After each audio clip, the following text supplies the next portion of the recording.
Parang mga teenager na classmates na muling nagkita sa school after ng mahabang bakasyon lang ang peg ng beshies na sina Kim Chu, Bella Padilla at Angelica Panganiban nang magkita-kita ang tatlo sa backstage ng tanghalan Ignacio Jimenez.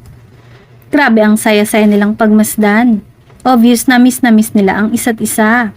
Sinadya talaga ni Kim at Bella na dayuhin ng CCP para lang suportahan ang kanilang beshi sa first ever stage play ni Angelica. Habang pinapanood nga raw ng mga kaibigan ni Angelica ang pinagbibidahan nitong one-act stage play na Don't Meow For Me, Catriona, ay panay palakpak ni Kim at Bella.